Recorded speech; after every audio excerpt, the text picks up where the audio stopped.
अब देखिए, जैसा मैंने आपसे कहा था कि अगर एग्जामिनर आपसे प्रकार 2 का प्रश्न पूछेगा तो उस केस में क्या होगा कि जब भी आपसे प्रकार 2 का प्रश्न पूछा जाएगा, आपको एक शब्द दिया होगा, उसके सामने उसका एक कोड दिया होगा, फिर आपको दूसरा एक शब्द दिया होगा, उसके सामने उसका एक कोड दिया होगा, और फिर तीसरे किसी शब्द का कोड आपसे पूछा जाएगा। तो जब भी आपको 2 शब्द दिए हों, दोनों के अपने अपने कोड दिए हों, और किसी तीसरे शब्द का कोड आपसे पूछा जाए, ठीक है, तो ये दूसरे प्रकार का प्रश्न होगा। जब भी आपको 2 शब्द दिए हों, दोनों के अपने अपने कोड दिए हों, व्यक्तिगत कोड दिए हों, और किसी तीसरे शब्द का कोड आपसे पूछा जाए, तो ये दूसरे प्रकार का प्रश्न होगा। तो दूसरे प्रकार के प्रश्न में जो सबसे पहला लॉजिक हम ट्राई करेंगे वो ये ट्राई करेंगे, क्या तीसरे शब्द के सभी अक्षर पहले के 2 शब्दों से मिलते हैं क्या। अगर तीसरे शब्द के सभी अक्षर पहले के 2 शब्दों से मिलते हैं तो हमको कुछ नहीं करना है, बस कोड को सब्स्टिट्यूट कर देना है, ठीक है। जो पहले 2 अक्षरों में जो शब्द का कोड लिखा है वही कोड को उठाकर यहाँ पर लिख देना है, सब्स्टिट्यूट कर देना है, प्रतिस्थापित कर देना है, ठीक है। अगर तीसरे शब्द के सभी अक्षर पहले के 2 शब्दों में मिल जाते हैं तो कोड को बस कॉपी कर दीजिएगा, जो वहां पर कोड है वही यहाँ पर भी कोड होगा। लेकिन साथ ही साथ मेरे दिमाग में सर ये भी सवाल आता है कि अगर तीसरे शब्द के सभी अक्षर पहले के 2 शब्दों में नहीं मिले तब क्या करना है। तब क्या करना है ये थोड़ी देर में बात करेंगे, लेकिन फिलहाल के लिए आप इतना समझेंगे कि जब भी आपको 2 शब्द दिए हैं, दोनों के अपने व्यक्तिगत कोड दिए हैं, और तीसरे शब्द का कोड आपसे पूछा है, तो सबसे पहली चीज़ आप ये चेक करेंगे, क्या तीसरे दिए गए शब्द के सभी अक्षर पहले के 2 शब्दों में मिलते हैं क्या। अगर तीसरे दिए गए शब्द के सभी अक्षर पहले के 2 शब्दों में मिलते हैं तो बस कोड को कॉपी कर दीजिए। जैसे कि यहाँ पर देखिए, आपसे कह रहा है यदि माइंड का कोड KGLB है और आर्ग्यू को YPES से लिखा जाता है तो फिर उस केस में डायग्राम को क्या लिखा जाएगा, ठीक है। अब आपने देखा कि यहाँ पर आपको 2 शब्द दिए हैं, माइंड और आर्ग्यू। माइंड का कोड दिया है KGLB, आर्ग्यू का कोड दिया है YPESC, और तीसरा एक शब्द है डायग्राम, इसका कोड आपसे पूछा है। तो 2 शब्द दिए हैं, दोनों के व्यक्तिगत कोड दिए हैं, और तीसरे शब्द का कोड आपसे पूछा है, इसका मतलब प्रश्न जो है वो प्रकार 2 का है। जैसे ही आपने देखा कि प्रश्न प्रकार 2 का है, सबसे पहला लॉजिक जो आपके दिमाग में आना चाहिए कि क्या सर तीसरे शब्द के सभी अक्षर पहले के 2 शब्दों से मिलते हैं क्या। जैसे कि देखिए, तीसरे शब्द के अंदर अक्षर क्या है, DIAGRAM। अगर तीसरे शब्द के सभी अक्षर पहले के 2 शब्दों में मिल गए तो बस कोड को कॉपी करना है। जैसे कि देखिए, D का कोड यहाँ से मिल जाएगा, I का कोड यहाँ से मिल जाएगा, G का कोड यहाँ से मिल जाएगा, R यहाँ से मिल जाएगा, A यहाँ से मिल जाएगा, और M यहाँ से मिल जाएगा।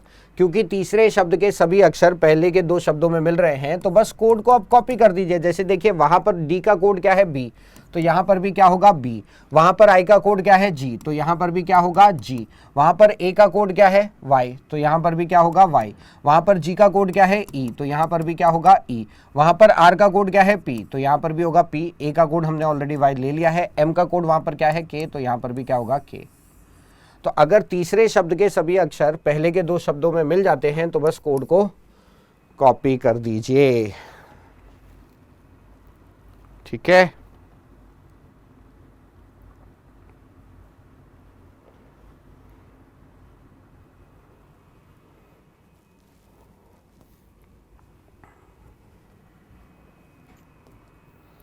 देखिए, यदि एक कोडिंग प्रणाली में पेन को NZO, बार को CTSL के रूप में लिखा जाता है तो उसी कोडिंग प्रणाली में प्रैंक को कैसे लिखा जाएगा।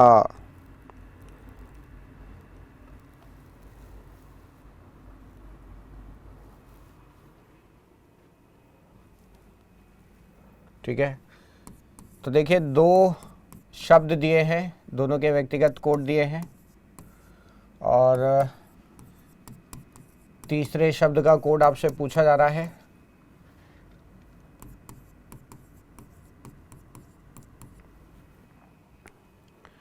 तो सबसे पहली चीज़ हम ये चेक करेंगे कि क्या तीसरे शब्द के सभी अक्षर पहले के 2 शब्दों से मिलते हैं क्या। अगर तीसरे शब्द के सभी अक्षर पहले के 2 शब्दों में मिल गए तो बस कोड को कॉपी कर देंगे। जैसे P का कोड यहाँ से मिल जाएगा, R यहाँ से मिल जाएगा, A यहाँ से मिल जाएगा, N यहाँ से मिल जाएगा, K यहाँ से मिल जाएगा। तो क्योंकि तीसरे शब्द के सभी अक्षर पहले के 2 शब्दों में मिल रहे हैं तो बस कोड को कॉपी करिए। वहाँ पे P का कोड N है तो यहाँ पर भी N होगा, वहाँ पे R का कोड S है तो यहाँ पर भी S होगा, वहाँ पर A का कोड T है तो यहाँ पर भी T होगा, वहाँ पे N का कोड O है तो O होगा, यहाँ पर वहाँ पर K का कोड L है तो यहाँ पर भी L होगा, तो NSTOL। ठीक है, ये प्रकार तो बड़ा सिंपल सा है।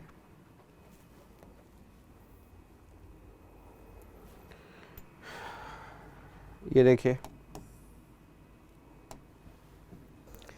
यदि एक विशेष कोड में ऑरेंज को question mark divide at the rate point plus star और ईट को star at the rate dollar के रूप में लिखा जाता है, तो उसी कोड भाषा में रोटेट को कैसे लिखा जाए। देखिए दो शब्द दिए हैं, ऑरेंज और ईट।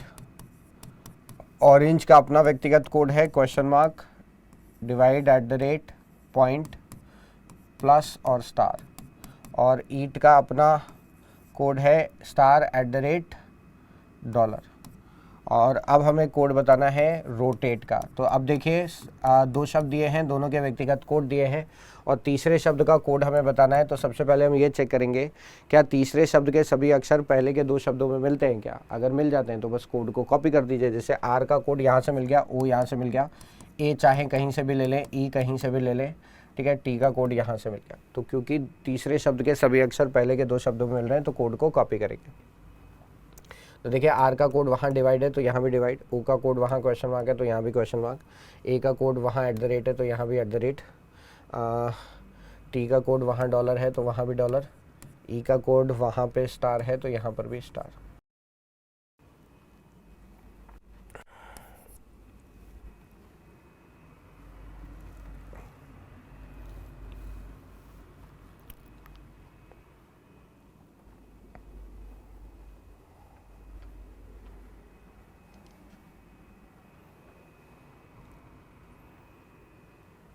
ठीक है, लेकिन अब आपके सवाल पर आते हैं। जैसा आपने सवाल पूछा कि अगर सर तीसरे शब्द के सभी अक्षर पहले के दो शब्दों में नहीं मिले तब क्या करना है। देखिए अगर तीसरे शब्द के सभी अक्षर पहले के दो शब्दों में नहीं मिलते हैं या तीसरे शब्द का कोई भी अक्षर पहले के दो शब्दों में नहीं मिलता है तो फिर आपका जो प्रश्न है वो प्रकार 2 से उठ के प्रकार 1 पर चला जाएगा। यानी कि अब जो पहले दो शब्दों के कोड किस लॉजिक के आधार पर बने आप वो लॉजिक पता करेंगे और फिर उसी लॉजिक को तीसरे शब्द में कॉपी करेंगे। ठीक है, ज़्यादातर केसेस में दोनों शब्दों के जो लॉजिक होंगे वो लगभग समान होंगे, लेकिन अगर मान लीजिए कि किसी एक केस में दोनों शब्दों के लॉजिक समान नहीं हैं लेकिन उनमें कोई ना कोई लॉजिक समानता ज़रूर होगी जिसके आधार पर आप डिसाइड कर लेंगे कि अगला शब्द मतलब क्या आना चाहिए। ठीक है, क्या लॉजिक बनना चाहिए। ठीक है, तो अब यहाँ पर देखिए जैसे कि आपसे कहा है कि एक विशेष भाषा में बटर का कोड है CVUFFS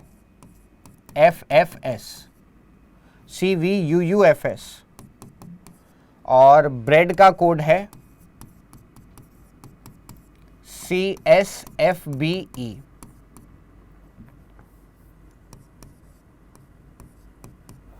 आपको कोड बताना है कॉफी का।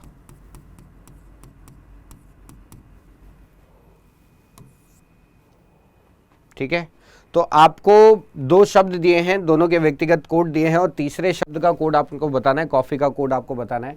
अब देखिए कॉफ़ी शब्द के सभी अक्षर ना तो बटर में मिल रहे हैं ना तो ब्रेड में मिल रहे हैं, क्योंकि कॉफ़ी शब्द के सभी अक्षर पहले के दो शब्दों में नहीं मिल रहे हैं। इसका मतलब यहाँ पर हमें अब ये प्रश्न जो है वो प्रकार 2 से प्रकार 1 में शिफ्ट हो जाएगा। तो अब यहाँ पर हमें यह पता करना पड़ेगा कि बटर का कोड किस लॉजिक के आधार पर बना।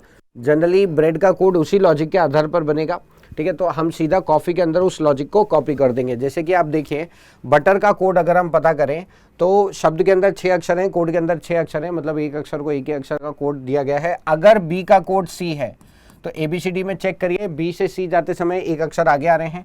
यू का कोड अगर वी है तो यू से वी एक अक्षर आगे आ रहे हैं। टी का कोड अगर यू है तो एक अक्षर आगे आ रहे हैं। ई का कोड अगर एफ है तो एक अक्षर आगे आ रहे हैं और आर का कोड अगर एस है तो एक अक्षर आगे आ रहे हैं। तो यहाँ पर आप देख रहे हैं कि अक्षरों को एक एक अक्षर आगे का कोड दिया गया है।